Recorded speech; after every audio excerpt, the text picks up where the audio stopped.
Index cards that are available. Miss Debbie, if you'd raise your hand, she's right over here. So if any time during the meeting tonight you have a question that you would like to present, if you just seek her out, she'll give you an index card. You can write the question, and then the moderator will be able to ask those questions later.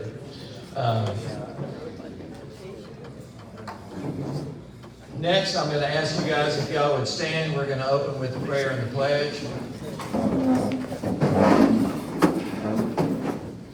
Lord, we just thank you for the privilege of being here tonight. We thank you for these men and women who have stood boldly for the truth, Lord God, and stand for you. Lord, we thank you that tonight as we come together, we invite you to be part of this meeting, that you would speak to us, speak through us, Lord God.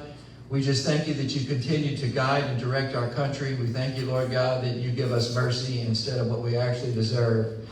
And we thank you, Lord, again, for the privilege of meeting and coming together in a country like this, the United States of America, where we are free to do so. In Jesus' name we pray. Amen. Pledge of allegiance. I pledge allegiance to the flag of the United States of America, and to the republic for which it stands, one nation, under God, indivisible, with liberty and justice for all. All right, you can be seated. I would ask also if there's any elected officials that are in the crowd, if you would remain standing. Very good over here. And let's give them a hand. And now Danielle's going to come up and take over. Thank you.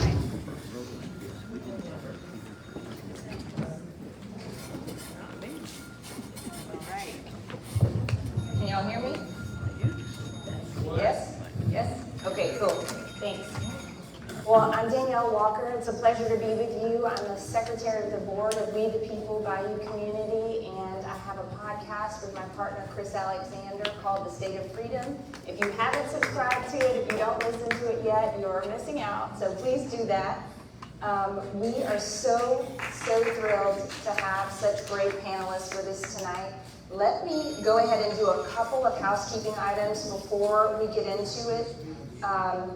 And my friend Vicki was supposed to do this, so I'm going to stumble through it. All right. First up, we changed partnership dues. They were annually. That didn't really work. So we're changing it to monthly, so it helps us budget, basically, to have a monthly lower dollar amount come through. So if you have not yet signed up, or if you're not sure if you're a partner, go ahead and go on the website and do that. It's $10 a month for singles and $15 a month for couples, and it helps us to keep bringing these events to you every single month. So thank you for that. Okay, visit the merch table back over there if you need to get a shirt. And donations are, of course, welcome as always. We're going to pass the hat, so please put in a few bucks. Also, if you're not ready to sign up to become a partner, but you want to stay in touch and you want to get the emails or text messages from us, go to the website at the top of the website, wtpbayou.org. There's a button that says sign up to stay in touch. Just put your contact info in, opt in, and then you'll get our emails and text messages. And I think lastly, we have an event coming up to celebrate Independence Day. We're doing it on June 30th. It's called Celebrate Freedom. And it is going to be in the Homa Courtyard Square from 6 to 8 on June 30th. There'll be live music. It's going to be family friendly. We will have a petting zoo with a baby kangaroo. Hello. Face painting, and the African American Mobile Museum will be there as well. So y'all join us. It's going to be a fantastic event. Sweaty, bring your own chairs, and there'll be some food trucks and stuff like that as well. All right, well, let me introduce our panelists. I think that they probably don't need too much of an introduction, but let me do it anyway. First, Senator Mike Facey. Representing District 20, Representative Beryl Amade. District 51, Senator Blake Miguez. District 22, Rep. Kathy Edmonston. District 88, Rep. Brian Fontenot, District 55. partner and co-host, Chris Alexander. He's the Louisiana Citizen Advocacy Group. Am I ringing? No. No, okay, cool, it's just me. All right, well, we're gonna have a lot of fun tonight, so I hope y'all are ready for that. We have some good questions. Y'all brought some really great legislation this year that we have a lot, that we have to be proud of. So we're really happy to see that we came out with some big wins at the end of the first 6 months of session, to having a conservative legislature, a conservative governor. So we'll just get into the questions. I'll ask y'all if you would try and keep it to like 3 to 4 minute answers where possible, because we have a stack of index cards already, and I think it is growing, so we'll want to get to as many questions as possible. All right, first up, Senator Mike Facey, you're in the hot seat. Senate Bill 436, your bill requires proof of citizenship to register to vote. Would you tell us about that, but also I have a question that goes along with it. The effective date is January 1st, 2025. Why is that? We obviously have the most important election of our lifetime coming up in November. Is there anything preventing the Secretary of State from beginning implementation now? Thank you. And the bill, was questioned quite a bit. Why do we need it? Because it's in our Constitution. But I felt the way the judges are now ruling and saying, it's in the Constitution, but it's not in law. So are you really interpreting it correctly? And so I felt, well, let's put it in law, and that fixes that question so the judges can't question it. Now the thing is I wanted it to be in place prior to the November election, but it just was impossible, according to the Secretary of State, that they could have everything in place. And part of the problem is because they got so many lawsuits flying right now on how must we, make sure or make someone prove that they're a citizen of the United States. So that's the big question. That's the problem. I think they got ways of doing it that's fairly simple, but it's been a lot of kickback. Even some of the conservatives were kicking back a little bit. So we went ahead and fell back and got it as of January the 1st. But hopefully, at least the word is out and we can pretty much implement it, because it's still a law that you need to be a U.S. citizen to vote in a federal election. But we were just trying to make sure if there was a question that the law's in place. So hopefully the state of Louisiana is pretty much strong enough to make sure we can get that, make sure that everybody who votes is a U.S. citizen. Thank you, Senator Facey. I'm going to play a little bit of hardball tonight. Not all hardball, just a little bit. All right. Next, Senator Miguez. You brought Senate Bill 208, which prohibits the creation of illegal alien sanctuary cities in Louisiana. Would you tell us about that, and in practical terms, what is that going to mean for New Orleans? Thank you so much. I appreciate the question. Thank you so much for the opportunity to speak here tonight. Again, my name is Senator Blake Miguez. I represent Iberia, St. Martin, and Lafayette Parish. It's great to be over here down the Bayou visiting with you all. That legislation that I passed is just common sense legislation. It had been in place in a number of our surrounding states, and unfortunately we had Governor John Bel Edwards as our governor prior, who vetoed this legislation. So that, along with a long list of other pieces of bills that I wanted to bring back, I brought forward. And it's very simple. It bans sanctuary cities here in Louisiana. So it bans local government authorities from basically prohibiting police departments under their jurisdiction from cooperating with the federal ICE to arrest illegal immigrants and deport them back to their country of origin. Look, our state is a state of law and order. We're not a sanctuary for rule breakers and law breakers. And I say that very lightly. We have a problem at our southern border. We have over 8 million people who have entered this country illegally over the last 3 years. And what's entering the country are murderers, rapists, illegal drugs like fentanyl, which are killing our children. And the last thing we want to be seeing in Louisiana is have cities in Louisiana that have sanctuaries that protect these individuals. Some of these individuals move from state to state committing murders. And unfortunately, New Orleans has adopted a policy like this. They will no longer be able to have a policy this way.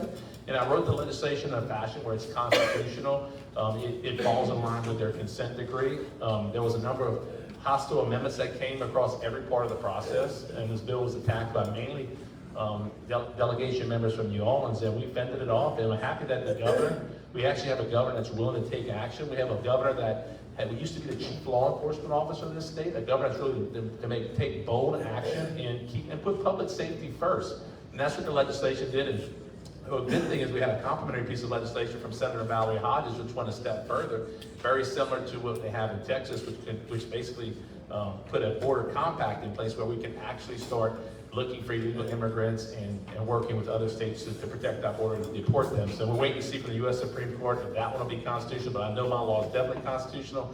I apologize that it took so long. Blame it on John Bell Edwards. Thank you so much. We got plenty to blame, but we're clawing it back. We're clawing it back.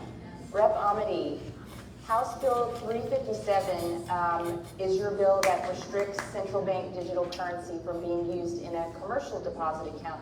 Can you talk to us kind of about how that works in practical terms, and does this mean that we're safe from CBDC in Louisiana? The short answer is yes, for now. But yes, I'd be happy to. This was a bill that I brought back because we had passed it previously, but of course our former governor vetoed it. And this bill would protect Louisianans from a central bank digital currency when the federal government issues one by putting a pause on the implementation in Louisiana, which would give us enough time for the legislature to actually set the boundaries and make the rules for how one would function in Louisiana. Now, the bill, it seems complicated because unless you're someone who deals with commercial deposits, that sounds like a foreign language to most of us. The bill actually would not prevent you or me personally from dealing with central bank digital currency if we want to. It simply changes the definition of commercial deposit account so central bank digital currency can't be used as one. Why do we do it that way? Well, because you can't actually make a law that prohibits something that doesn't exist yet. And so in the Uniform Commercial Code, the definition that was adopted works with the language that we put in this bill so that we are actually prohibiting something that's on the books right now.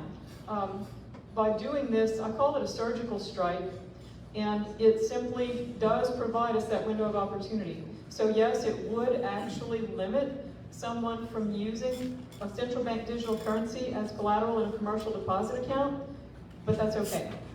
We don't really want a central bank digital currency to have a foothold here to begin with, because this would be how a federal government would try to regulate the money that we have and tell us when we can spend it, where we can spend it, how much we can spend, or even how much we have in our account. So we don't want any federal government, any government at all, to be able to do that. We want to be able to be free to control our own funds. We want to be able to spend it as we desire, on what we desire. We don't want somebody saying, well, Beryl can't fill up her gas tank this week because she drove too much last week, and that's not good for the environment.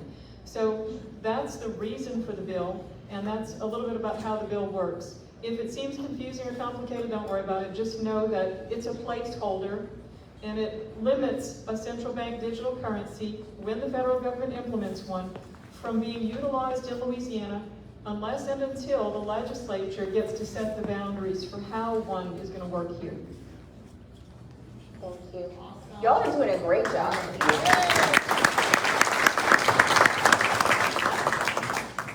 Okay, Rep. Edmonston, you're in the hot seat. House Bill 47. This bill has had a storied past. It took a long time to get here, and it establishes the requirement that parents receive notification of their right to opt out of vaccinating their children.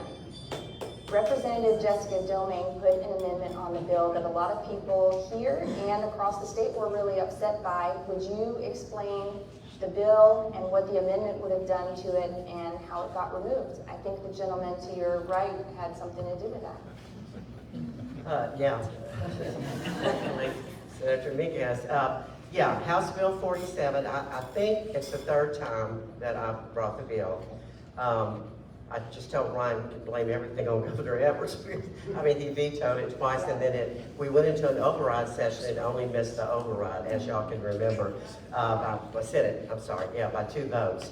So basically what the bill does is very simple. We have in statute already, and have had for a number of years, that if you choose not to vaccinate your child and you're going to enter a public school system, that you have the right to opt out. That's already in statute.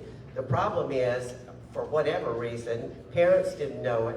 School systems really didn't know it. If they did know it, they weren't letting parents know it.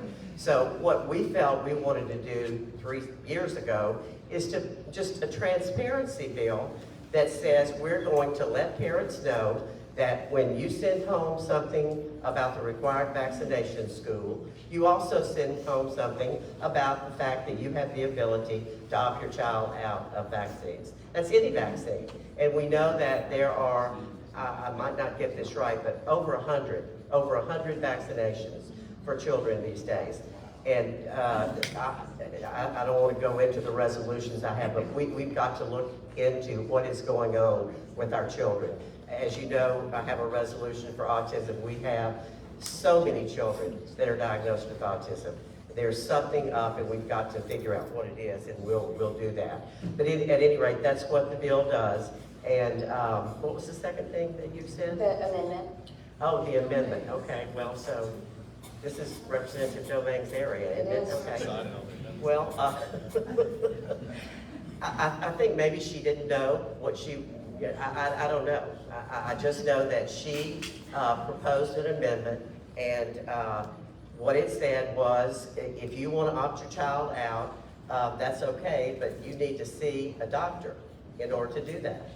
And so that strips basically what the statute itself says, because that doesn't, statute doesn't mention anything about a doctor. It just says, if you write a simple statement saying, I want to opt my child out, that I can do that. So we had some asleep people that day. We had a lot of votes for it. So it passed by 1 vote, I think. And so thankfully for Senator Miguez and Senator Hodges, we got that stripped off in Senate Ed. And then we got it passed on the Senate floor. And so thankfully it's now in statute, and we had our bill signing yesterday. And so I think it's a real win. I've had so many people from all over the state, parents that are just very thankful for the fact that we finally got that through. It's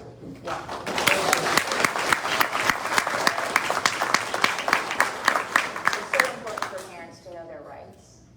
All right, Representative Fontenot, next up. Okay, you brought House Bill 128, and I can't describe this in a short way, so I'm going to describe it in the shortest way I possibly can. Your bill enhanced penalties for convicted felons who are out on probation, and basically, if they are found guilty of carrying a firearm, which is a crime, they have to serve time for that, and they have to serve time, as I understand it, for violating their parole or their probation. Tell us a little bit about why you brought the bill, and then also, will the legislature be looking at the role of rehabilitation in ensuring that when these men and women who are convicted of crimes come out of jail, they have the support and the opportunity they need to be productive members of society? Yes, certainly. So before I start, I think we missed this, and I want to take an opportunity to thank Sheriff Saunier for allowing us to use his facility. For those that don't know, I've been friends for quite some years, served in the military in multiple active duty roles, and truly, of all the elected officials I know, one that truly believes in his oath of office and standing for our Constitution. So we appreciate your service, Sheriff.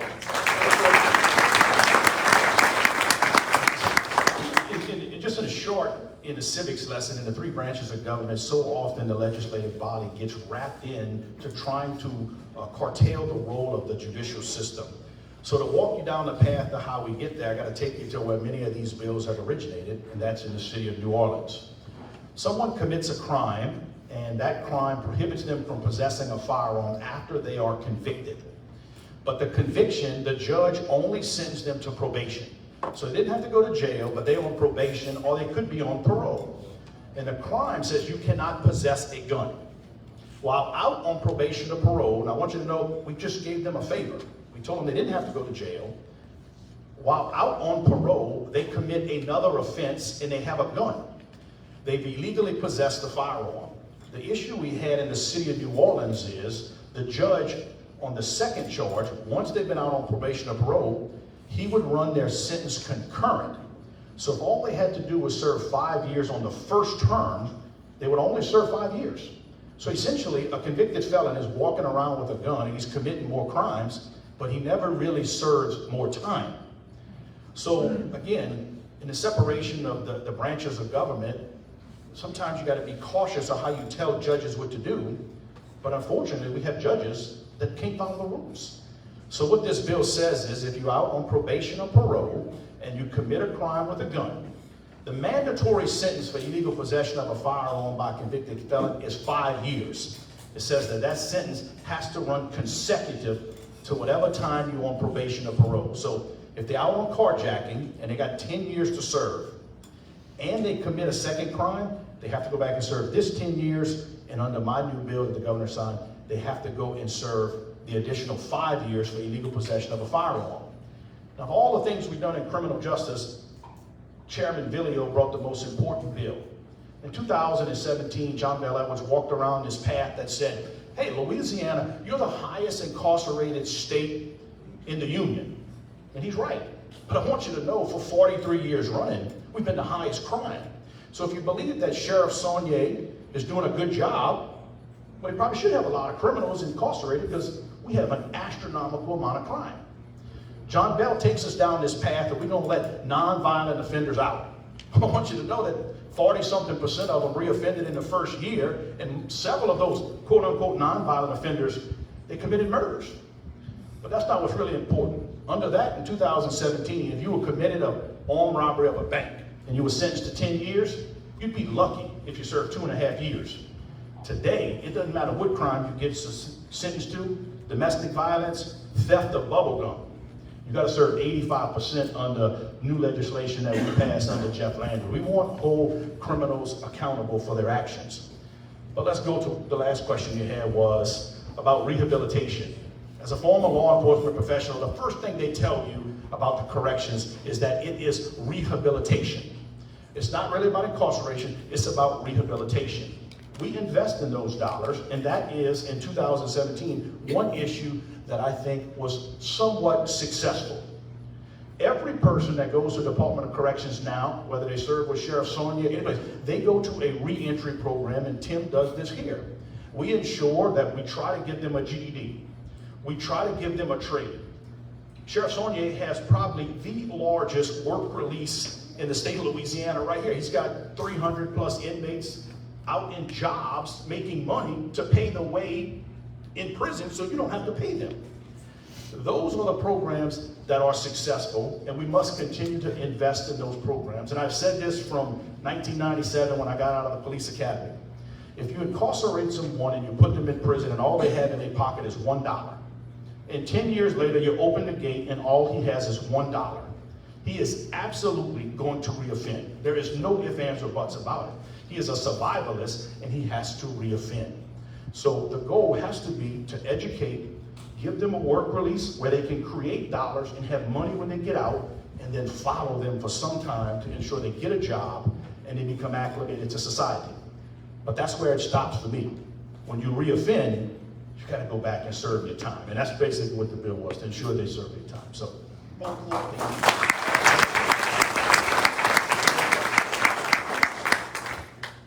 Okay, Chris, you and I waded through a lot of bills this session, but I'm looking for you to give us some examples of legislation where Louisiana is leading the way in the nation. Thank you all for having me this evening. You're right, Danielle. I think we went through about 160 or close to it.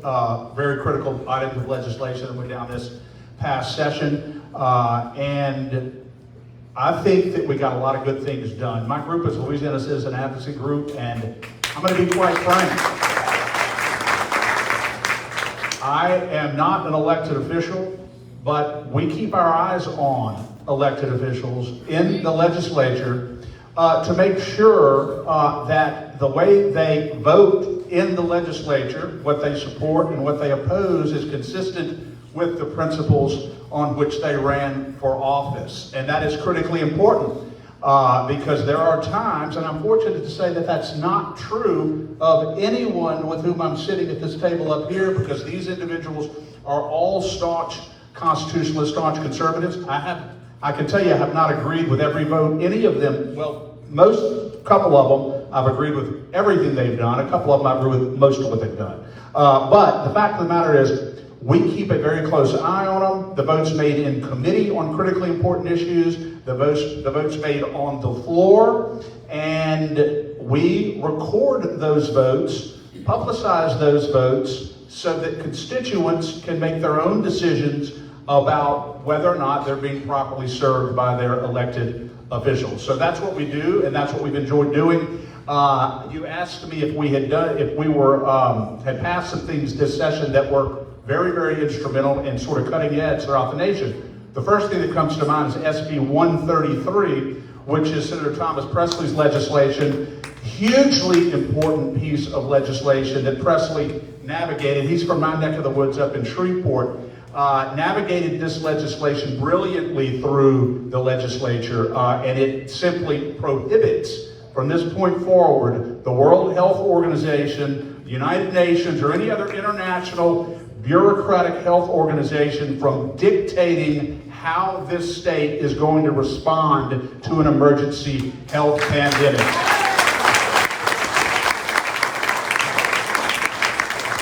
We're never going through in this state what we went through in 2020 with all of the the aftermath and the businesses shutting down and all the stress imposed on families. It was a disaster, and we're never going through that again. Senator Presley did a great job on that. I would say with respect to transparency, there was a great bill by Senator Mike Johnson that will allow and require, in fact, live streaming of all local and municipal government and school board meetings, so that parents who can't be there or concerned citizens who can't be there can watch it live stream. Some of the most important business that is taken care of that concerns you happens right here in your parish, right before your municipal boards and governing authorities. So to have the opportunity to watch that live stream, really know what's going on, is very important and is a great step in transparency. I think that I have to say that there was one bill that came up at House Bill 461. Chris, we're going to come back to that. All right. Okay. Well, those are the two bills right there that I would say, and there are others that really put Louisiana on the cutting edge of, first of all, sovereignty with regard to how we respond to health pandemics, and secondly, transparency in government affairs and government processes. Yeah, and I also want to take the opportunity to add on to that and mention House Bill 71 that was brought by Representative Dodie Horton, and I know, Kathy, you were very instrumental in that, bringing the 10 Commandments to all of our public schools and college classes. Outstanding, and don't let anybody tell you that bill violates the Constitution, because the way that it is written, it absolutely does not violate the Constitution. The first Bible commissioned in the United States was commissioned by the United States Congress, and for the first 160 years of this country, the Bible and the 10 Commandments were required reading in public schools. So I think it would be quite a surprise for our founders if someone made the argument that posting the 10 Commandments in public schools in Louisiana is a violation of the Constitution. It's not. It's a very good bill, and I'm so glad that it got through. Absolutely. Okay, we're going to come back around to you, Senator Facey, and I'm just going to keep you in the hot seat. You're such a nice guy. You can take the heat. All right. During the special session on congressional redistricting, there was a bill on closed primaries that would have strictly made it so the primaries for Republicans were only for Republicans, primaries for Democrats were only voted in by the Democrats. You brought an amendment in the Senate that carved out state legislators from being included in the closed primary system and made it so that non-affiliated and independent voters could participate in party primaries even though they're not in that party. Where were you coming from on that? Could you give us some background? Okay, working the bill and trying to find out how the votes would be, without doing that amendment, the bill would have never passed at all. So I figured that was a start. You know, it's not exactly what we wanted, but sometimes I always said you got to take a bite of the elephant, not eat the whole elephant. So basically, that's how that amendment got put on and why it was put on. So it's a good start. Step in the right Yes, direction. good start. Rev Fontenot, you wanted to add something to that? So, one of the issues about closed primaries is that the Republican Party has failed us.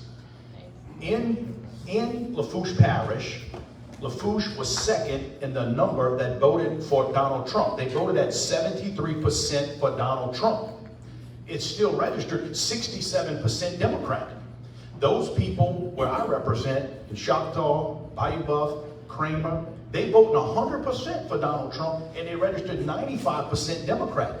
They won't be able to vote. So one of the things I think Senator Fazy and I spoke about is people who want to go and vote. When we start talking about the bayous of Terrebonne, probably still, a lot of you in here, if we looked at your card, you're voting Republican, but you're still registered Democrat. You hadn't been told how to change your party.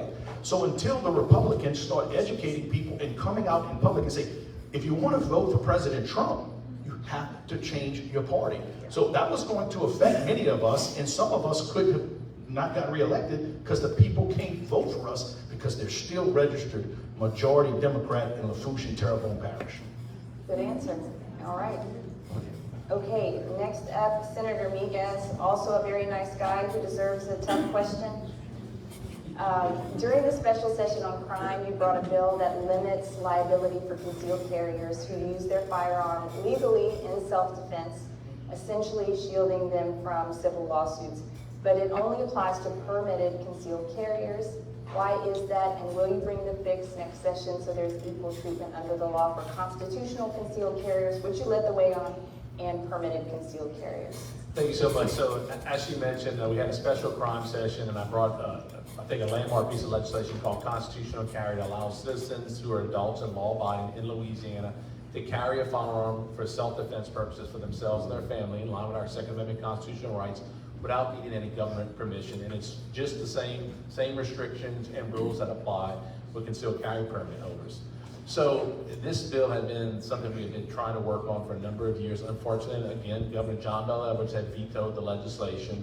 Back in 2021, we went to a veto override session, and at the time, the Senate wasn't as great as it may be, a lot better today, and they came a few votes short and were unable to override the governor at that time, the legislature. So we had to think of innovative ways on how to pass this legislation. There were some law enforcement groups who had been strongly opposed to the legislation in the past, like state police and sheriff's association, some of those, although their membership in the sheriffs sort of had a mixed bag feeling about it.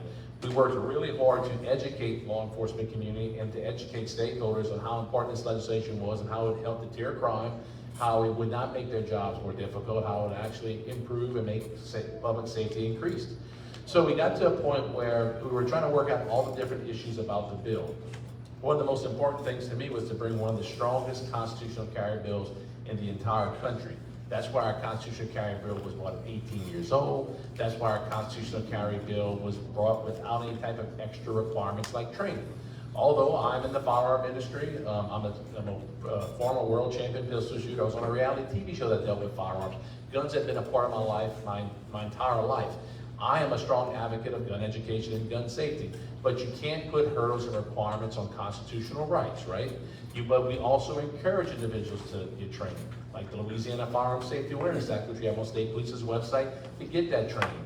Well, State Police had sort of some issues potentially with the bill because, as you know, they receive about, Brian, $4.5 million, $7 million now, per year on concealed carry permit holders, and they were sort of uneasy about, well, if we do constitutional carry, that fiscal note would reduce and they wouldn't be able to fund that department properly. So while we wanted to make sure that state police would feel we could ease them into this bill and get them to understand that this would not threaten their permit fees, as well as trying to encourage safety training, the governor came up with the idea of SB2, which is what the question's about. And what SB2 does is it provides the first in the nation's civil immunity in statute. So if a bad guy comes, the perpetrator, and you have to unfortunately use your gun in self-defense, if you were cleared criminally, if you were doing everything right, you have no gross negligence, no intentional acts, you have a civil immunity. And the way we wrote the bill was you have to have a concealed carry permit to do so, or be current or former military and law enforcement. And to answer your question, that was to encourage individuals actually to go out and get their training and actually get their permit. Because if you have a concealed carry permit, there are some benefits. You get a civil immunity under the law. You also get a quick background check when you're trying to purchase a firearm. You get reciprocities with other states that don't have constitutional carry. And you get some great training, and you get to learn when and how to use your firearm. But I'm never going to make you required to do that. So this is a process on SB2 where I know some of the advocates would like to see this opened up to the constitutional carry folks. It's just not the appropriate time now, because when we pass the legislation in January, the bill doesn't go into effect until July 4th, which is coming up, and I can't wait for that to happen. And there was a period in which we had to make some adjustments. I brought some cleanup legislation to actually improve the legislation even further, but we have to make sure this legislation is implemented. We have to make sure our law enforcement community becomes comfortable with the bill. They understand the fiscal impacts are not as great as they thought. We got to make sure everyone in our community understands that this will not turn into the Wild Wild West. And once we get an idea and they're able to absorb it and understand it, and some of these fears are diminished, then we can have a conversation about opening it up. But at the present time, it's sort of I hate to say it, but it's sort of a deal that was made to get certain individuals at a neutral position, so we can have one of the top five strongest constitutional carry legislations in the entire country. And look, it is a process. We have Governor Landry, we have a supermajority of Republican legislators in the House and the Senate, and we made tremendous progress on that bill. And we're going to continue those conversations moving forward. Hopefully we get to that spot where we can make some changes to it. Thank you. So we're in the much. warming up period. What's that? We're in the warming up. We're still in the dating phase. Perfect. Okay, Representative Edmonston, you have been speaking very passionately about fighting against the spread of the legalization of marijuana in Louisiana. Would you tell us about your perspective on that, and are you working on any legislation for next session? Well, I can tell you that several of us are talking about legislation for next session, and I can just tell you my personal feeling, and that is that I am not for recreational marijuana. I voted for medical marijuana because I do believe it has its place. But if people don't recognize there's a drug epidemic in this country, they're deaf, dumb, and blind. And I believe, and this is throughout my lifetime, and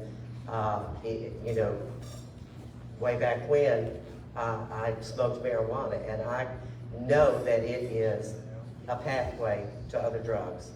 Our children are compromised. They're compromised on every front.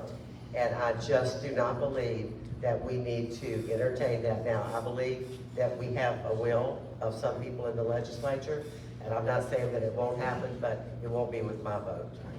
Okay. Thank you.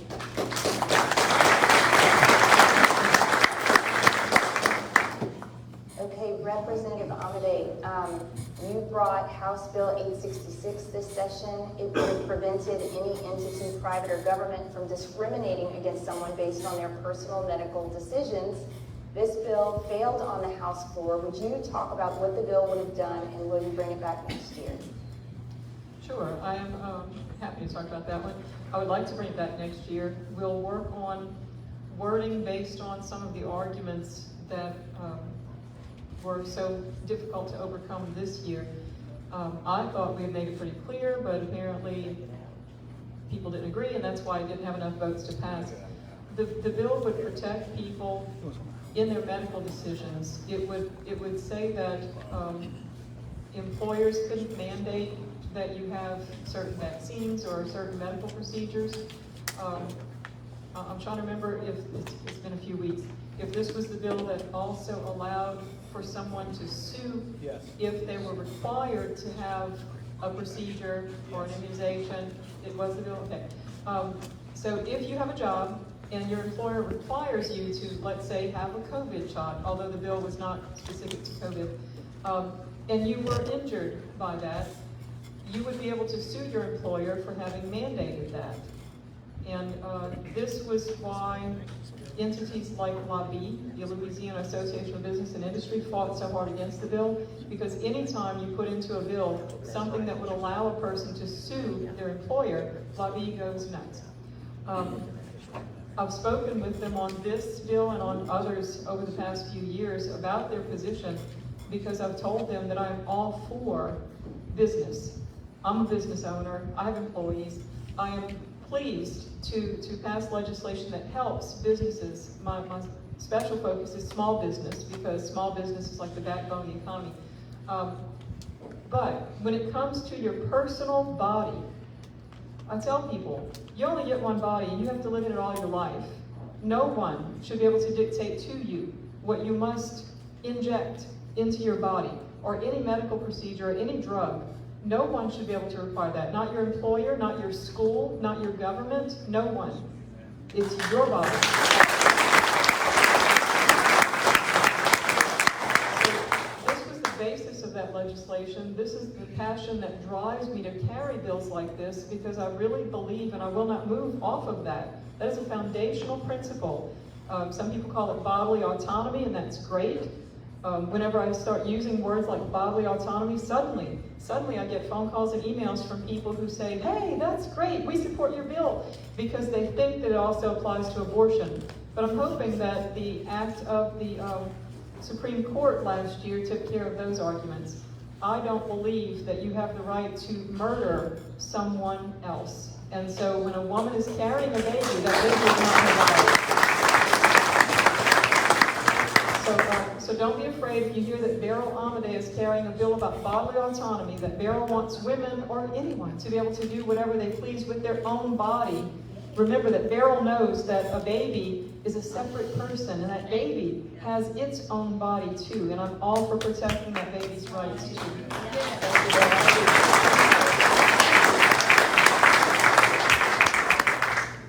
Okay, Representative Fontenot.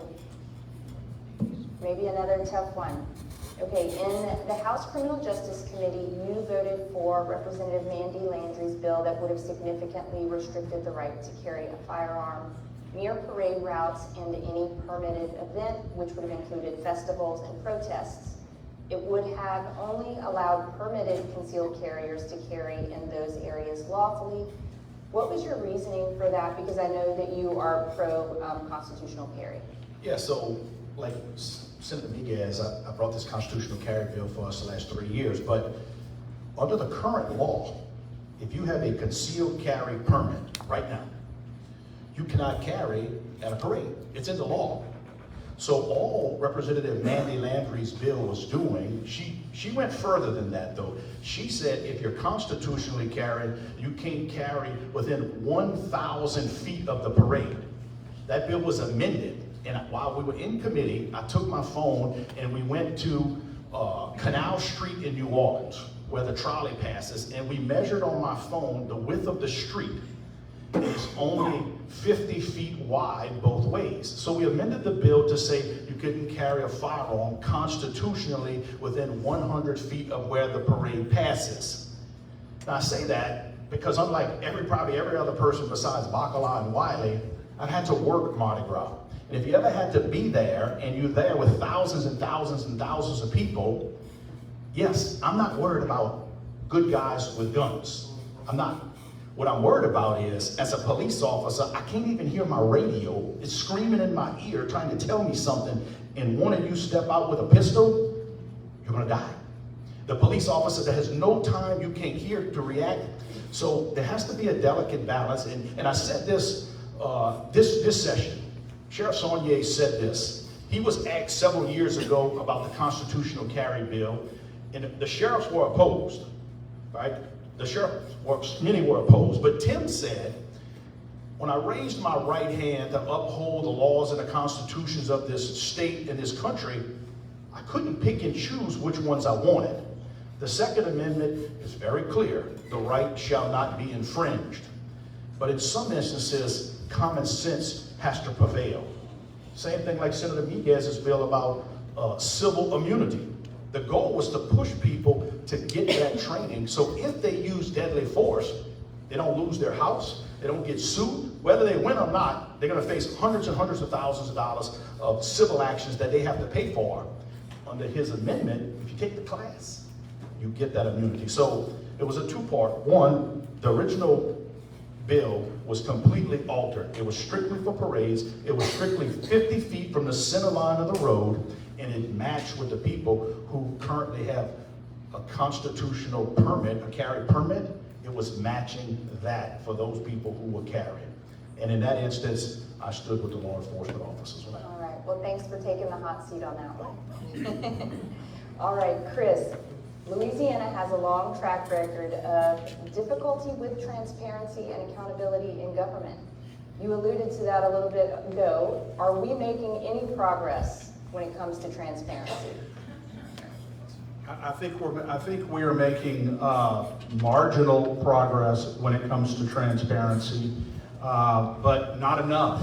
And I think one of the chief frustrations that Louisiana citizens have, and there are citizens across the state that are members of our organization who express this, they do not believe that their government and that their representatives often are responsive to their concerns. Again, it appears as though too often they run on certain principles and certain ideas, and they too often govern on ideas and principles that are inconsistent with the interests of their citizens. And I understand, because I see it every day, the pressure of the big special interest groups in the legislature and how they attempt to influence our elected leaders. And that's how we exist, to make sure that the citizens' voice in the legislature is just as strong as the big, powerful special interest groups. And it's so very important, because the level of frustration in our government is probably at an all-time high right now. So to answer your question, I'm not Mr. Doom and Gloom. I think I'm sitting up here with a good group of representatives. But to answer your question, I don't feel like we've made nearly enough progress when it comes to transparency in our government. There was a bill this past session, House Bill 461, that was brought by Stephen Jackson, a Democrat from up in Shreveport, that if it had passed in original form, which did pass the House, but if it had passed in original form, it would have concealed negotiations between local governments and private contractors, millions and millions of dollars of our taxpayer money regarding these negotiations, where the money is going to go, how it's going to be spent. And in the original version of the bill, you wouldn't have been able to find out about those negotiations for a substantial period of time after they were concluded. And we're sitting here thinking, this is our money. This is taxpayer money. Why should a taxpaying citizen ever be excluded from information and knowledge about the negotiation of their money between a local government and a private contractor? It should never happen. It's a transparency bill. Fortunately, because of a lot of hard work by a lot of citizens, the bill ended up in much better form. And at this point, it has to go before a local government, elected officials on the local government level, consistent with the open meetings law, before it can be approved and the contract be ratified. But that's just an example of transparency, and it's very important that the citizens have access to how their money is being spent, and nothing is concealed from them. I would say there's another item of legislation I mentioned a minute ago, HB 103, which is very, very good transparency, because it allows parents and citizens to see what's going on through live stream in local government meetings, school board meetings, and that sort of thing. And that's very important. There is, and one final bill that I wanted to mention here was HB 962, which started off simply as a bill that would have provided for how local boards of election supervisors, how they vote. These are the people who count the absentee ballots. These are the people who process votes as they come in. Well, there was an amendment attached to that bill, that would have prohibited any recording whatsoever any videoing of the processes of the local boards of election supervisors and the process by which they count the absentee ballots, the early votes, and that sort of thing. And fortunately, Senator Miguez worked very diligently to revise that so at this point,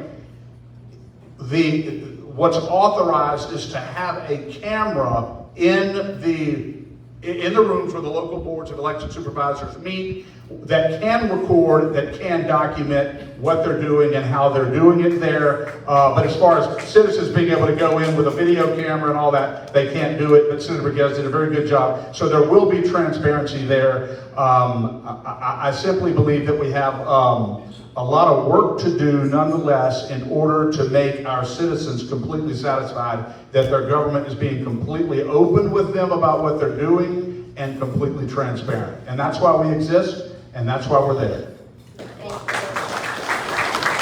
I'd like to say something on Senator Jackson's bill. What the bill talked about was the concealment when they were dealing with the Louisiana Economic Development Group. And at this table, Senator Miguez works in the midstream oil and gas industry, and Senator Fazy works in the pipeline industry. I think all but one of us here voted yes for the bill in its original form, but I want to go to this. In St. John the Baptist Parish, which is where probably 30% of the people in my community work at the plant, there's a plant that's trying to come here called Greenfield. It's a grain elevator where they're going to take Louisiana's grain and ship it across up the Mississippi River and across the world. Through public records, George Soros was able to get copies of that negotiation and has spent over $3 million. This is the guy funding Joe Biden. He was able to get $3 million. We 5 years in this project, thousands of jobs, and we haven't been able to lift that job up off the ground because George Soros was able to get that. So there has to be a balance. When we start talking about oil and gas and bringing plants and distributors and pipelines, these liberal groups are clogging the way. They're filing early lawsuits, they're filing early TROs, and they're stopping our progress through getting some of this. So it wasn't like we're trying to conceal, but there has to be some type of balance where George Soros, or however you say his name, doesn't come here and shut down what was going to be good, high-paying jobs for a grain elevator. And what they're playing is it's next to a slave place in Wallace, and that's what they played to shut down Greenfield. And you can look it up. He is the master funder of shutting down that project, and he was able to get that jump start on us through public records in St. John the Baptist. So, Can I respond? yeah. Representative Vano, I certainly understand what you're saying, and I know that agencies throughout our government are at times overwhelmed by these third-party groups from out of state who are making these public records requests. So I think a simple solution to that problem would have been to require in that circumstance you be domiciled in the state of Louisiana to make the public records request. That way you would shut that down, but you would not shut down a citizen's access to negotiations regarding their money, is all I'm saying. And I think you just have to be very, very careful to make sure that whatever we do, we're not compromising the citizens' right to know what's going on in government negotiations. I know you're sensitive to that, and I would simply ask going forward, and I probably would have supported this bill in its final form as amended. But I didn't support it in its original form for reasons that I just stated, and I appreciate your being honest about the fact that you did. But Mr. Alexander, if you said if you just wanted to put it for a Louisiana resident, all I have to do is hire a local attorney who's a Louisiana resident. He can just So that's actually what they've done. They actually put on payroll some ladies from this Wallace community and make it. But so look, I guess my point is this. It's not always as black and white as sometimes you think it is, right? It's a delicate balance for us. Look, we haven't gained a congressman in how long? 30 plus years, and as we head into the next redistricting, we're liable to lose another one. That means our children, our people, our businesses, they're leaving Louisiana.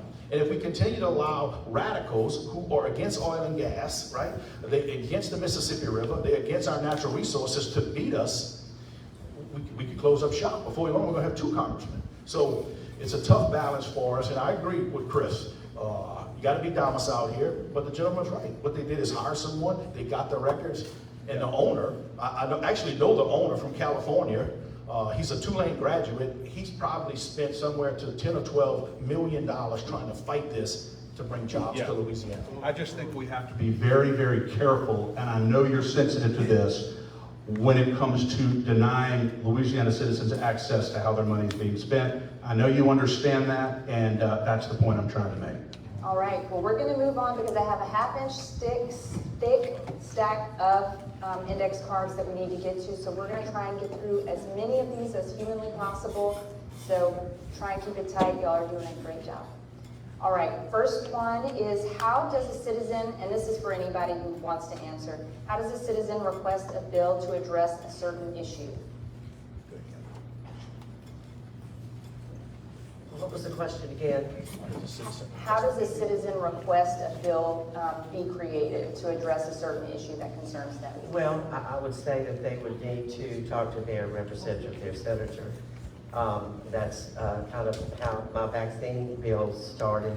People approached me, asked me what we could do to solve the problem that we had, and we wrote the legislation, and even though it took 3 years, we did pass it. So I would say that you, I mean, and if you don't know, I'm sure you people do, but I'm amazed at how many people I talk to that have no idea who their representative is, and it's certainly not their senator. So it's you know, just educating the public to know who is responsible, who you have elected to be your voice is so very important. Cool. Thank you. All right, do you want to add something to that? Okay, you're the holder of the mic. Got it. Okay. What will the legislature be doing to simplify the tax code and promote economic development? Send that to Faith. He's on. He writes the checks. So, I guess, do you want it? If it was up to me, I'd go to a sales tax and get rid of income tax.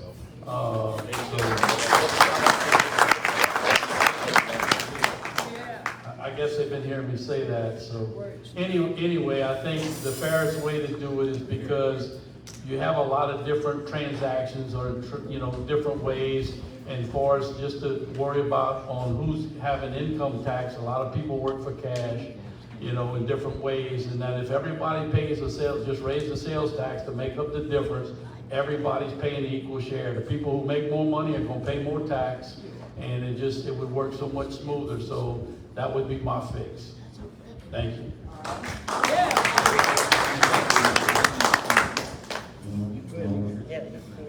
Would you like me to say? Yeah, please. So the question was, how do you spur economic development and tax reform? So the governor laid out some of his priorities, and we talked about some earlier, crime, education, but one of the big ones was creating an economy that was gonna solve Louisiana's greatest problem. And if you guys know what that problem is, it's out-migration problem. We're losing our youngest and our brightest and talented children who grew up with the adults to other states. And if you look at the statistics in 2022, they had 1.4 million people move to the South, moving out of California, moving out of Illinois, moving out of all these liberal states to live in a great culture in South. But I didn't say South Louisiana, because in Louisiana at the same time we lost 48,000 people. Well, why is that? We got the best people, we got the best food, we got great music, we got agriculture, we've got the oil and gas industry, we got a tourism industry, the list goes on and on. Lack of jobs, lack of economic opportunities. Well, look at other states that used to be at the bottom. Tennessee, North Carolina, what do? The first thing you do is you get your spending growth, government spending under control. You stop growing that faster than the private sector. And I'm proud to report that of this $50 billion budget, when you look at the state effort, it only grew by 1%. That's contrary to under John Bell Edwards' administration, where it's growing at 3 to 5%. So that shortfall we were talking about, that you keep hearing about, $500 million that we're going to talk about next year, has now been reduced to $275 million. So that's step one. Step two is you have to put yourself in a position to do comprehensive tax reform. Well, how we're set up is we got a 4-year term, right? The governor is still in his honeymoon phase. He gets a lot of what he wants in the first and the second year of the term. It generally starts dissipating sometimes in the third year. And in the fourth year, you don't really do much because everybody's running for re-election. It's a lot of talk, not a lot of walk, right? Well, we only get one opportunity before the election year to do tax reform, and that's next spring. But in order to get in a position where the legislature has all the tools necessary to do comprehensive tax reform and not put us in a situation where we're always cutting higher ed or healthcare, you have to unlock your Constitution and provide all the tools necessary to have those conversations. And then you can look at doing things like if he favors the sales tax over getting rid of the personal income tax. What about the franchise tax? What about the ad valorem tax, which is crazy on how that process works? But what about how local government is funded versus coming to the state? All of the great things that we can talk about, but it's a process, and you have to have some kind of constitutional convention or change constitutional large amendments to get there, so when we go into the session in the springtime, we can have a tax reform session. Remember North Carolina used to be at the bottom, one of the top 10 performing economies in the entire nation. They did comprehensive tax reform when they had Republicans in charge. The Democrats fought them like crazy. And then we remember we were talking about how we had surpluses during COVID of like $2 or $3 billion. Those guys had like $10 billion. And I can tell you the Democrats are now wanting to spend that money with them in their communities. But where do we want to spend that money? Infrastructure, crime prevention, things that make sense. And that's how you get to it. You got to make sure the legislature has the right tools. And it's a process. And Governor Landry, if the legislature gives Governor Landry what he needs to get the job done, I think you'll lead us in the right direction. One of the issues that I'm passionate about in taxes is that we all pay. So I'm going to read off a couple of things, and I want you to think to yourself, should that person pay sales tax? Should the person who owns an off-track betting facility, when they buy materials, should they have to pay sales taxes? You probably thought, no, they don't. They're exempt. When the Superdome remodels itself, a dome or stadium in the state of Louisiana, New Orleans Saints pay for it. You're a multi-billion-dollar company. You think they should pay sales taxes? When you buy exotic paintings, you think you should pay sales taxes? When we're talking about, and I want you to know there's 499 of these. When you rent a room in your house or a retreat facility, you don't pay sales taxes. That goes on for loggers, paper mills, farmers, feminine products, gasoline, things that Miguez puts on his boats. Some of those are important to us, but this is what I want you to know. You pay a 4.45% sales tax, a state sales tax right now, 4.45%. If these 499 things, they all paid, your sales tax would go down by 200%. We could collect the same amount of money and only charge 2%. So we as a state have to go back and examine all of these free things we give away. And that's the way we can fix ourselves. We don't need to raise taxes. We just have to stop giving money away for free and make everyone pay. You pay 4.45. The guy who goes to the Superdome, he should pay 4.5. Everybody should pay the same thing. And we could collect the same amount of money if everybody paid. So I think that's an initiative we should look at. Yeah. All right, well, Rep. Amity, you want to say something? I just wanted to say, Representative Neil Reiser had some legislation this past session to abolish the individual state income tax, and contends that it can be done in a revenue-neutral way. There are other states that have abolished the state income tax, and they're doing quite well. The individual state income tax, our group supports abolishing the individual state income tax in Louisiana. From what I understand from talking to Representative Reiser, when he talks to legislators, in the hallway and at the Capitol, all of them support abolishing the individual state income tax. It can be done, and I think it should be done. It's time the individual, hardworking Louisiana tax-paying citizen that's taxed to death gets some relief from the personal income tax. And we support it, and we're going to continue to advocate for it. Pass it to Rep. Amity, if you don't mind.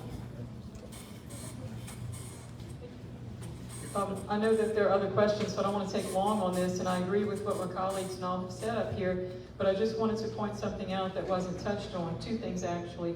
I would love to abolish the income tax also, but you heard him say the words revenue neutral.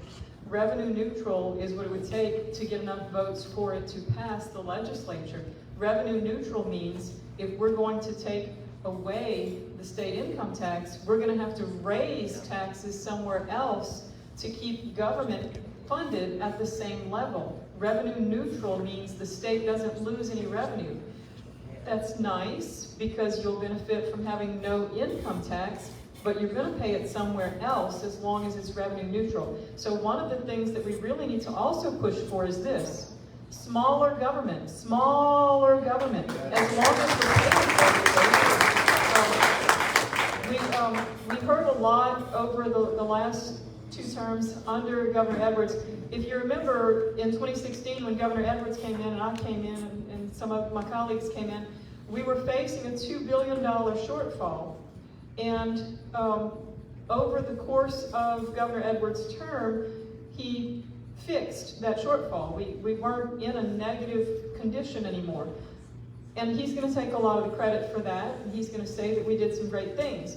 The reality is we didn't, because under Governor Edwards, one major thing that he did was he got us into Medicaid expansion. And as you know, when you start paying for things for people, it's really hard to rein that back in because nobody wants to give it up. Well, we also experienced a worldwide pandemic and a hurricane here locally. That means that a whole lot of federal money came rolling in. And Louisiana is probably the most dependent state on federal revenue coming in. Our budget is about 50% federal revenue. Now, those dollars are your tax dollars and mine also, but as long as Louisiana is so heavily dependent on the federal government, we're still not going to be able to rein in government and right-size it and make government only pay for what government's really supposed to be paying for. So stay tuned. Okay, perfect. Okay, this one we're going to do by a raise of hands since this is such a contentious issue. Do you expect we will see the state income tax removed next year? Raise your hand if you think yes. All right. We didn't talk about that before. Just real quick, that's probably, it's because of the fiscal note that's associated with it. You have the votes to eliminate it, it's just to pay for it, and it's probably gonna be a phased-in process, just like Mississippi started, so it's depends on how much available dollars you have, and when you're in a situation when you're looking at a deficit, it makes it even more difficult. Yeah. Okay, will we have a special session to address some of the constitutional constraints around the budget? I don't think so. Constraints around the budget. When you're saying a constitutional Like convention, well, a special session? Yeah, kind of, I guess a special session or a constitutional convention, whatever it's going to take to address those issues. It's been rough because the Senate's been really tough on the Constitutional Convention idea. The Senate President walked in the room and said there was only like 2 or 3 senators who supported it. I looked around and I said, I must just be me and Mike. But I can tell you that the idea is not completely dead. It was brought, HB 800 was brought through the House of Representatives. It wasn't heard. Chairman Fields decided he didn't want to hear it in SG&A. But that wouldn't matter much because I think the Senate really wasn't an appetite to be there just yet. I asked Representative Bayou about it recently. He's our chairman of House and Government Affairs. He's still having conversations with the governor and the speaker. Some of the hearings that they're having are to bring light to the future challenges that our state will face on both the revenue and the spending side of things. It's not completely dead yet. There's still ideas floating around. I think we need to wait and see how the summer percolates and see what kind of hearings get heard. But if we're going to do anything in a constitutional convention to follow that plan that I mentioned to you earlier to make the fiscal session next year, we have to get that done by August 23rd, roughly, because we want to have that on the ballot when Donald Trump's on the ballot, so the more people in the state can weigh in on the presidential ballot and tell us what you really think about this. And time is running short, and we'll have to wait and see. The jury's still out on that one. Yeah, I'd like to add to that. The thing with the Constitutional Convention, 89% of all the funds for the state are tied up in the Constitution, and we get to deal with the budget with 11% of the money. So that's why it needs to be opened up. But the problem of it is what I kept hearing in the Senate is nobody knows whether we can open it up just to do certain things to it unless you open the whole thing up and leave everything open where other things can get changed. So I never did get a good answer from any lawyer to tell you, so I started digging up. And I know that Huey Long, when he wanted the new Capitol, he held the Constitutional Convention just to get the bill passed to get the new Capitol. So it has been done. So I just hope that we can come to a conclusion to where we could pick out just the items we need to fix and go in and do that. And then we would be able to fix the way the budget is and be able to probably cut back on government because there's so much waste with that 89%. Thank you. All right, thank you. I got one thing to add about the Constitution Convention, all these concerns about it opening up and then we're gonna lose our Second Amendment rights. I'm the biggest Second Amendment guy in the legislature, okay? Or it's gonna have an issue with pro-life issues, or whatever it may be. We gotta remember, this Constitution Convention is structured a little differently. The people that they're talking about bringing into the convention under a bicameral or tricameral setup is the legislature. So do you think the legislature would ever vote to get rid of any of those protections or do any of these things? It's not like in the past where you've been in a situation where you're gonna go out and elect new people there and then the people are gonna weigh in where you could lose control of the convention. You can't lose control of it. I'm not so concerned about the naming legislation because we are the convention. So if we can't trust ourselves, then you need the type of voting thresholds that you need, I'm not as concerned about it. I think a lot of it has to do with just status quo, resistant to change, resistant to come in and change this Constitution and do the fiscal things necessary to fix this state, to put us on the right track to be maybe North Carolina or Tennessee or Texas or Florida in 10 years from now, where we can bring our children back here and have jobs for them and have a thriving economy. I'd like to add too that it really doesn't matter at the end of everything whether the Constitutional Convention would change anything horrible, because it won't pass unless and until you get to vote on it. That's the whole purpose, is to get it done fast enough to put on the ballot for the voters statewide, so you get the final say. Would it be a bunch of ballot initiatives, or would it be a single one?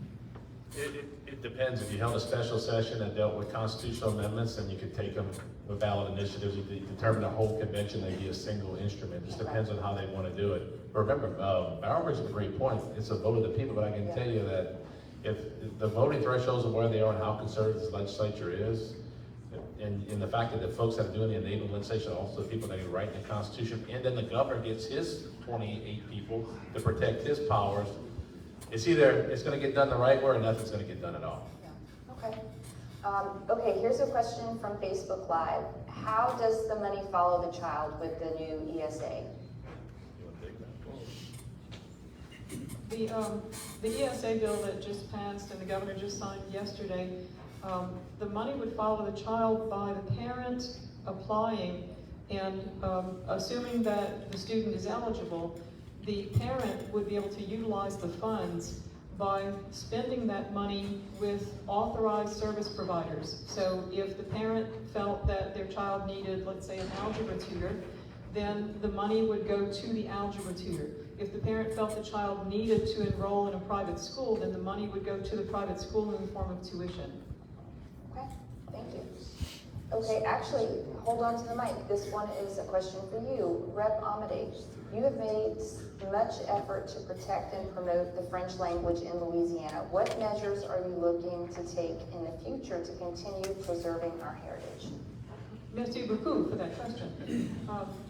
I have a passion for trying to do whatever we can to promote and expand the French language, Louisiana French, and French culture, because I believe that it's important to do two things. Keep it alive for the sake of our heritage, but also to reverse a trend, an error that the government made.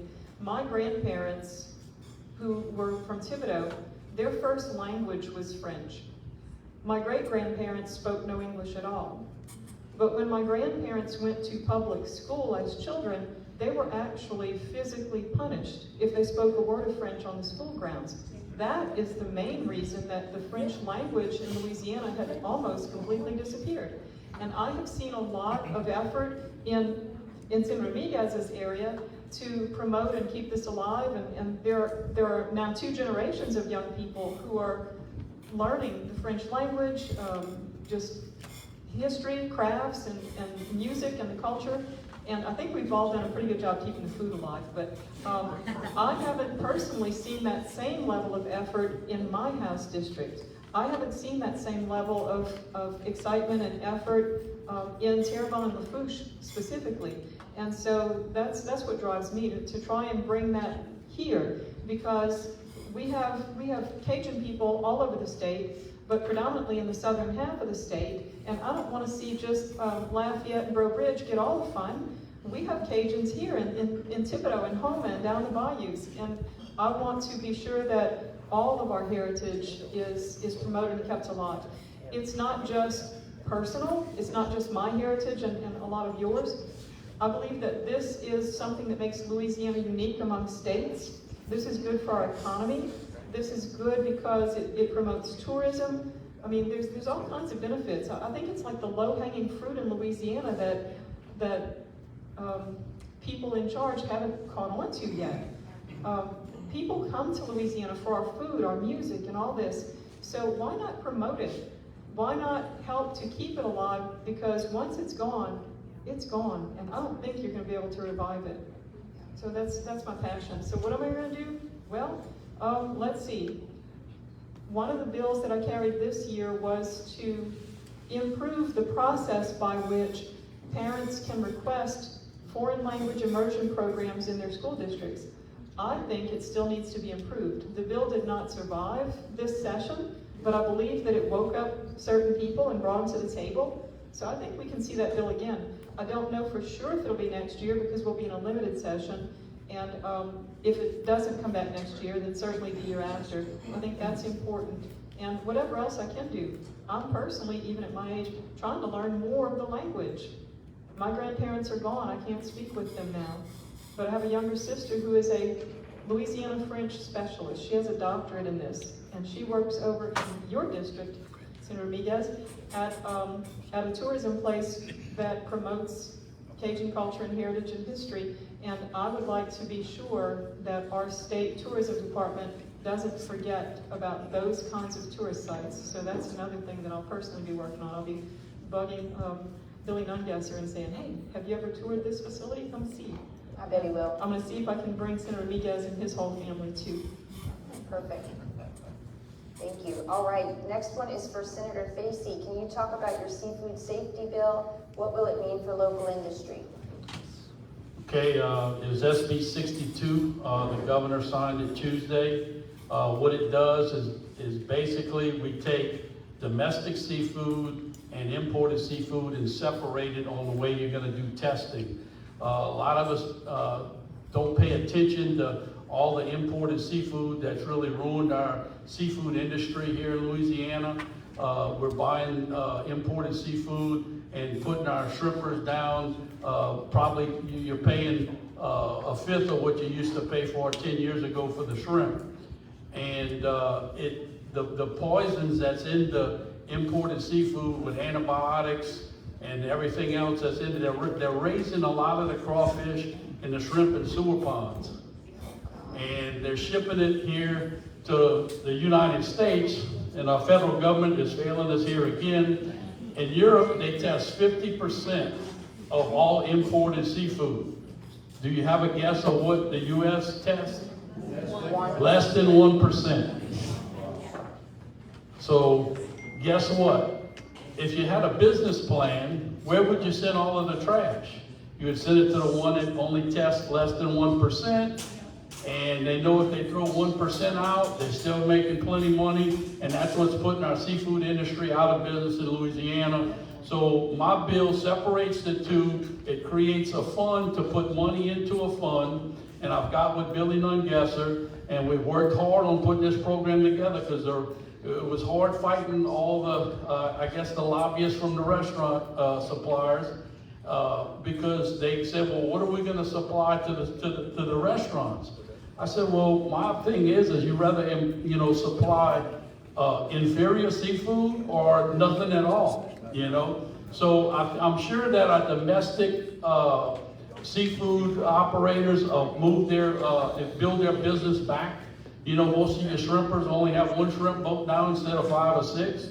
So the industry will grow back with time as we put this in force.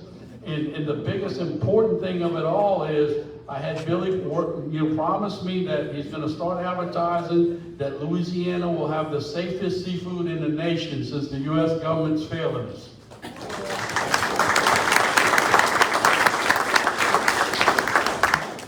That's awesome. Okay, Senator Miguez, you brought a bill to prohibit ranked choice voting in Louisiana. This is a much-needed protection for our elections. Can you talk about ranked choice voting and why this is so important. Yes, I mean, it's SB 101, so I brought a bill to ban ranked choice voting here in Louisiana, and ranked choice voting is a very complicated ballot process. Basically, it requires you to vote against your core values and beliefs because you have to vote for every candidate on the ballot. And it's an instant runoff. Very complicated. It's unfortunate that it's overly complicated for our elderly community and those who are most vulnerable. And it almost guarantees that ballots are trashed, because if you don't fill out the ballot correctly, and let's say you have 10 candidates running, you have to rank them from the first place to the last place. And if somehow you misfilled, you didn't fill out every vote, or you filled it out incorrectly, it's thrown in the trash. And it's known to make elections contested. It takes forever to get the results. In some of these different races, you know, one mayor's race they had in New York, they had nearly 100,000, I believe, that was trashed. So it goes against American values of one person, one vote, because when you go and vote, I want to make sure that your vote counts. And I want to make sure you're voting for the person who you philosophically believe is the best candidate that's going to represent you and your family in the future of our great state and our country, and not requiring you to vote for every candidate on the ballot. And it just manipulates the outcomes. It's un-American. It's just not something that's, I believe, that aligns with American values, and I'm proud to be an author of the bill. And we made sure and sent a strong policy statement that I'll never be policy here in Louisiana. Great, thank you. Okay, this is another roll call vote. I know we don't want y'all to get out of practice. Soon we will be purchasing a new voting election machine system. Would you support a requirement that all parts, software, and manufacturing originate in the U.S.? Raise your hand if you say yes. All right, cool. I want to respond. I want to comment to it. Go ahead. For a second. There was a bill, an amendment to a bill this session that was offered by Senator Thomas Presley that would have required that all components of machine-based voting systems be manufactured strictly and solely in the United States of America, not by China, our enemy, or any other country, so that those machines can be manipulated, adjusted, hacked, and all the rest of it. The most important issue that we face right now as a state and as a country is the integrity of our election system. If the only, as important as Senator Miguez's bill is regarding ranked choice voting, I testified in favor of it. I'm so glad that we passed it. As important as integrity in the absentee ballots is, as important as all the other provisions of voting are, if machines can be manipulated, if machines can be hacked or adjusted, and votes can be switched back and forth remotely, whichever cybersecurity expert in the world has said can be done, one of whom testified right in front of the Louisiana Voting System Commission and recommended that Louisiana use secure hand-marked paper ballots with the exception of the disabled who do not have the ability to mark a hand count ballot. That's Alex Haldeman. There is no viable dispute anymore among the cyber experts that sophisticated criminal hackers can, do, and will hack our machine-based voting system. Look what happened to the Louisiana DMV a year ago. The entire system was hacked into. It is time to understand the vulnerabilities of that system and to begin a transition away from it. And it is time to inform the Louisiana Secretary of State that it's critically important that we transition away from machines and not spend $120 million of our money on new voting machines that can be manipulated. It's a fact, it's a reality, and I'm confident that everybody that I'm sitting up here on this stage supports secure hand-marked paper ballots with the exception of the disabled. I'd be surprised if any of them don't support that, but I don't want to speak for them. I think we all raised our hand. I think we all support that. Look, I've heard from the clerk of courts. I've heard from the registers, oh, you're not going to get election results that night. Okay, I'd rather be certain we got it right. We don't anyway. We don't give them that night anyway. We wait weeks now, Representative Fonda. We wait weeks. But anyway, yeah. All right. Okay, this one is for Representative Edmonston. Your bill this session for off-label prescribing failed in the Senate committee. Will you bring it back next year? Maybe talk about it a little bit as well, what it would have done. Okay, well, basically it was a bill to strengthen the doctor-patient relationship. And what it said was if a doctor prescribes an FDA-approved drug that is not necessarily for the condition that it was, initially created for, and the patient agrees that that should be something that no medical commission or committee or board should interfere with. And that should have passed. It should have. It really should have. It's a common sense bill, and as we know during COVID, we saw what happened. There were many doctors that wanted to have their patients, take the drugs that we all know, ivermectin and hydroxychloroquine, and it didn't happen. And that was because the radical boards got involved and tried to interfere in a job that was really not theirs to interfere with. Yeah. So either myself or someone will definitely bring that back next year. Great. We're thinking that we might start it in the Senate because that's where everything starts. If we could get it out of there, I know we can get it out of the House. So, Awesome. It's yeah. a great bill. Okay, this is a thank you to Representative Amade and Senator Facey for being co-authors of the bill that makes abortion drugs dangerous substances. Thank you. I believe that was Senator Facey. Yeah, fantastic. We're a pro-life state. He fought hard for that. Yeah. Yeah. Do you expect the committees will be the same, or will there be changes for next session? Find out when you get there. You're talking about the committee assignments for members, and it's Yeah. always subject to change if members leave the legislature, get elected to other offices, or just a change in the governor's agenda. We're not privy to that. Obviously, I'm not the president of the Senate. The president and the speaker make all those determinations. They can remove anybody at any time and change anyone around, and it never stays the same throughout a whole term, so it's subject to a lot of different factors. Okay. All right, thanks. Okay, this is a question for Beryl. With term limits, what's your next assignment? I'm still listening for God's voice. I don't know, there will be options. I think it's a little early to decide for sure. With term limits, most people would expect that I'll go from House to Senate. I'm not committing to that right now. I don't know if that's what I'll do. There's all kinds of possibilities. I mean, 3 years is a while, and I'm open to many possibilities. One thought is go to Washington. One thought is go home and play with grandbabies. One thought is grow my business. Who knows? I'll just walk through whatever doors God opens when the time comes. Can we just start to chant now? Congress. Congress. Well, some people have been chanting governor, and I've been saying no. So don't worry about that one. God would have to bring a hand out and write governor on the wall, and bad things happen to the last guy that waited for the hand. But he had already put in my thoughts that Congress could be sometime in my future. But honestly, if I'm going to do everything that God has shown me that is on my to-do list for him, I'll probably have to live to be about 107. But that's up to God. And speaking about Congress, let me just take another 20 seconds and say this. There's often a lot of talk, and we even saw at least one bill this legislative session concerning campaign contributions. One bill that I think we passed actually increased the contribution limits, and a lot of people reached out and fussed about that, like it was taxpayer money or something. And it's like, oh my goodness. Everything has gone up in price since the campaign contribution limits were set so many years ago.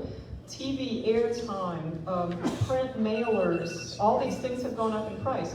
So I just wanted to say that if we don't increase campaign contribution limits, we will eventually reach a point in time where only the rich can run.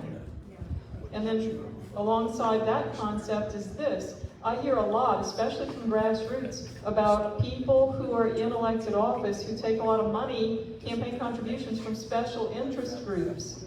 Well, you know, I'll pretty much take a campaign contribution from anybody. I've only turned down 2. It doesn't mean that I'm going to necessarily vote the way they want. Ask some of them. They're probably not pleased with me now, and others are.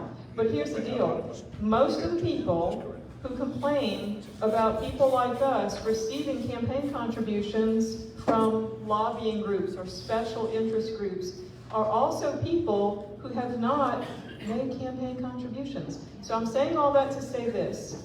Campaign money doesn't go very far. So if there are candidates that you really want to see in office, start early, helping them fundraise, please. Thank you. All right, thank you. That was a good public service announcement. Okay. Were there any disciplinary actions taken against legislators who were openly hostile to witnesses in the committee hearings?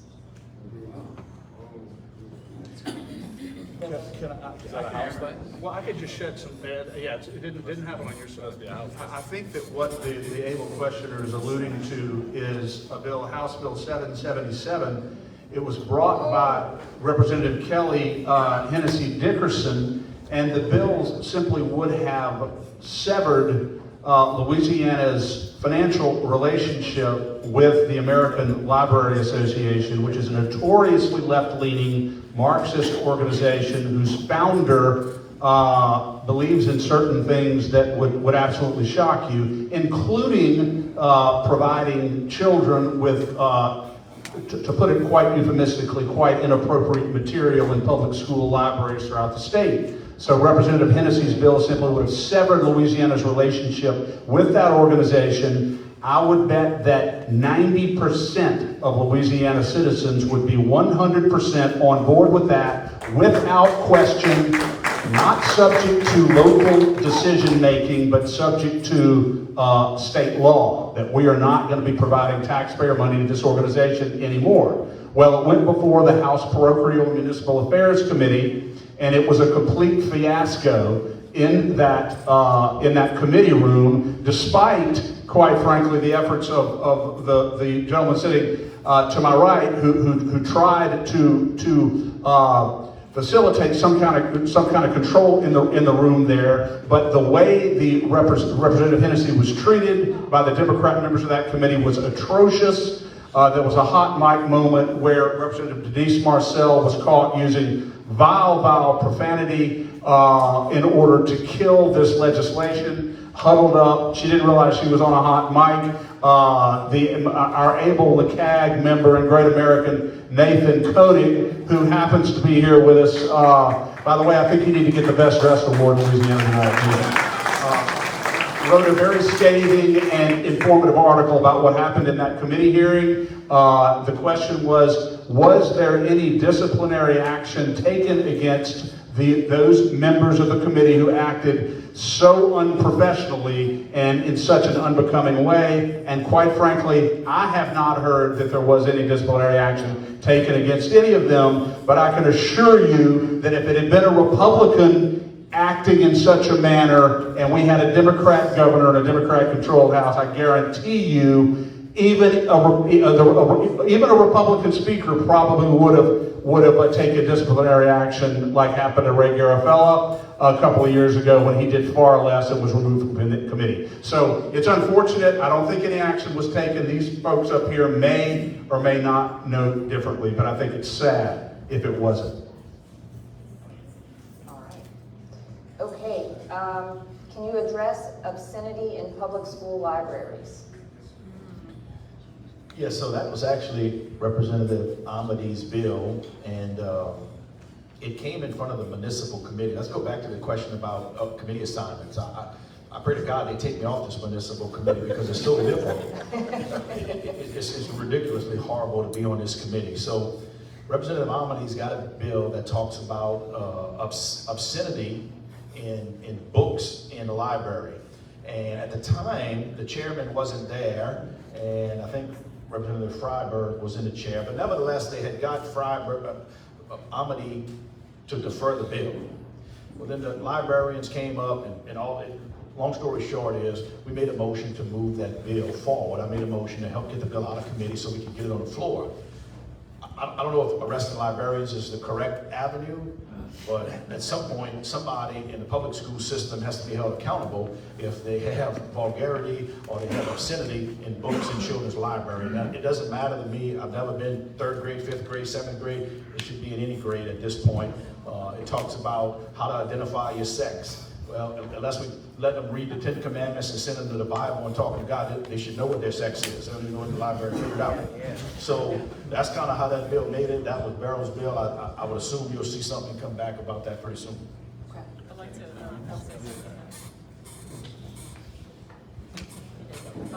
and thank you to Red Fontenot for acting in that committee hearing. There was a different library bill that had been heard an hour, I guess, before my bill came up. And whenever we were talking about my bill and people were so concerned about putting librarians in jail, I was willing to voluntarily defer so we could possibly remove the penalty section from the bill and see if it would still pass. But whenever the acting chair called for the opposition to come to the table, the members saw that they were going to have to sit through one more round of the kind of testimony that they had previously heard, which nobody in this room would have enjoyed. The committee decided amongst themselves, and they said, we have the votes. Is it okay if we move your bill? And I said, yes. So that's how the bill got moved. But I have to tell you about the bill. I held the bill after it cleared committee and I think the floor. I held the bill. I didn't continue to schedule it because in our state statutes, I believe that every sane and reasonable person who reads the obscenity definition would agree that yes, that's obscene. The problem is, in that same statute, there is an exception for something that is that has artistic merit or literary value. And what I found was that in certain other states, some of these very egregious books had been awarded by probably certain nonprofit groups with certain alphabet names who exist for the purpose of simply awarding books like that. And so if someone pushed the issue and they found one of these horrible books in a public school library and they took the book to court saying, we want this book to remain in the library, a very liberal judge could look at the book and see that it had won an award and claim that it now had literary value. And if that would happen, somebody would go and buy a copy of that book for every public school library in the state and be sure and stash it there. So until I can come up with language that will overcome the artistic merit or literary value argument without violating free speech laws, I will not bring the bill back for fear of the scenario that I just described. But on the question of putting a librarian in jail, the problem we have is when people think of librarians, and this is going to date me, people think of Aunt B. You know Aunt B? Yeah. Who would want to put Aunt B in jail? Well, I have to tell you, I'm a grandmother. And I don't care if Aunt B hands one of my grandchildren some of those egregious books. I consider Aunt B now a groomer and she can go to jail. So that's why I think.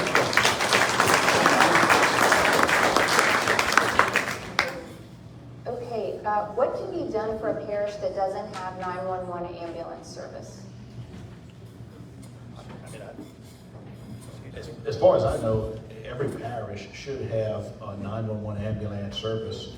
I can tell you that in the fire service right now, we're having a lot of problems with response times on ambulances to the point where the state recently, Senator Fazy done this to try to help Bayou in this community, where the state's put up about $1.1 million to buy ambulances for Bayou Fire Department so they can expedite in this community. And it's been so successful, they're starting to go into Houma, they're starting to go into Shreva. So I think everyone has 911 service in the state of Louisiana. Ambulance service is an issue, and I think in Terrible, Mike's made a huge step in under Chief Kenny Nell's guidance to get 2 ambulances in Bayou. Okay. This one is less of a question and more of a comment, so I'll just maybe try and sum it up with, it seems like it's an encouragement for the legislators to not agree with the premise of the people that you're debating. So if you're in debate with someone on a different side of the issue, to not necessarily fall into the trap of agreeing with their premise. Who would be willing to work to get the legislative website made more user-friendly for the public? We need to be able to have more transparency in committee votes. I think we've done a large step in that.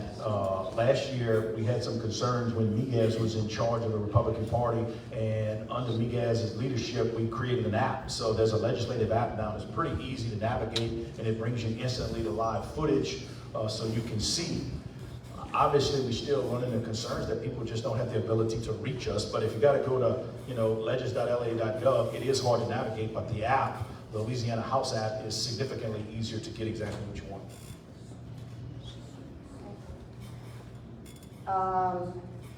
I would say, you know what, the Senate doesn't record their committee votes. They don't. So I would like to see a resolution next year, perhaps, for that to be made public. I thought they were all recorded too. Some of them are not public. You gotta, that's one of the issues about transparency.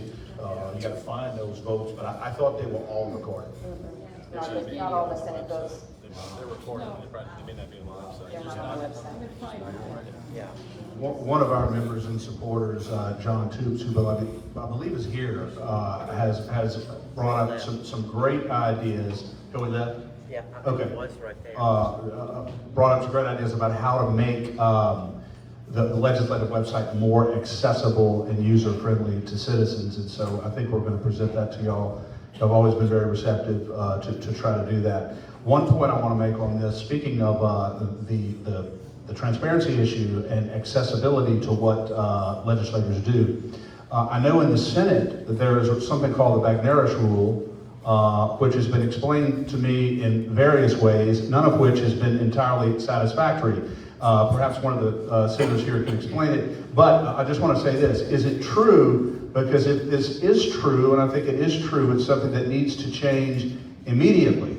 The idea that a senator, when a bill is called on the Senate floor, can register an anonymous objection to that bill being called, and the only person who knows which senator is objecting to that bill being called is the senator who objects and the president of the Senate. And bills get killed that way, and I think that the public should have a right to know each and every time any senator casts any vote or makes any action or to block the hearing of a piece of legislation. So I wanted to hear from the senators on that. Is that true, or does the public have a misunderstanding of how that occurs? Because I heard so often this last session a bill be called, a couple of times late, and others, and then, sorry, we have an objection, move on. Sorry, we have an objection, move on. So the bill's not called. So I'd like to get some insight on that as well. I would too, because they keep deferring my bills. Mike, you gotta stop objecting to Representative Pronto's bills. So I've only been in the Senate for 5 months. I'm learning the process, but what I can ascertain from how the president does the scheduling, it seems like there are certain days he chooses. We may not have that much time that day, so they want to have non-controversial votes. And generally, what the Bagneris rule is for members to basically signal that they have some type of issue, some type of question with the bill, because they want to roll through and try to get through the agenda and stay up. I see they'll do that sometimes. Michael will have to correct me in a second if I'm wrong. Once or twice a week, and then they'll have that debate where they'll have all their controversial debates on the same day. So they go through some type of routine with that. But let me give it to Mike. He's been in the Senate for the whole term. He might have some better statements. Yeah, the rule comes in handy most of the time, but I know under our new president, Senator Cameron Henry, he's done a lot better job than what happened in our first term, because I did have some bills that I got upset about on the Bagneris because it puts them off, and as of course, some of the bills I pass are very controversial in some of the situations. So it's got to where this year with Senator Henry, as President Henry, is that we're all only doing it a couple of days out the week just to move the bills, because the House sends us, what, 900 plus bills? So you need to move a lot of the bills just to keep things flowing. So that's why we use Bagnara. So if somebody's gonna do a whole objection and cause the bill to be hung up for hours, and when we can run through about 30, 40 bills in that time, it gets it moving. And so on the end of the week, we would normally no Bagnaris, and we can catch all those bills and just to keep things moving. But yes, it can cause some complications if it's abused. So I agree with that, and hopefully I didn't see it this year where it was abused like it was my first term. All right, thank you. How do we roll back the government overreach into our lives and roll back taxes? Well, we kind of addressed some of that a little bit when our Constitutional Convention talked about getting rid of the personal income tax. I would say, how do we roll back? Are you talking about the federal government? I think it's broad. Okay, well, If you do nothing, the sales tax. yeah, exactly. But I would say that, can we look at Biden's administration and say that we're daily having our rights stripped and our country just absolutely plummeted? So I don't think we can fix the federal government, but I do think that we can really make an impact in Louisiana. And I think those of us here are doing that. Every time we do a bill that we are the first, or it makes us our sovereignty important enough to override the federal government, and we're going to do that. We're going to do it. And as we do it, other states are going to fall in line. Just to point out again, if we take no action next year, the sales tax increase will roll back 0.45%. It rolls off Wow. next Okay. year. So Awesome. that's appropriate on the state level. Great. Okay, this past week, reportedly, a legal firm who is being paid by one of General Mike Flynn's groups, the law firm filed several legal complaints against Anthony Fauci and several parishes, with those DAs. There's a movement to have these sent to the state AG's office. Some of the charges are murder, manslaughter, false imprisonment, RICO charges, and more. Have you heard of this? I have. Yes, I've heard of it, and I'm very excited about it. During the whole shutdown, I kept screaming, where are the lawsuits, where are the lawsuits? I'm happy that we're finally seeing plenty of lawsuits. I'm very happy that in this particular lawsuit, several Louisiana parishes are involved. And the cases are because of the deaths, the damage that's been done. So I'm planning to follow that very closely, and I'm expecting good outcomes.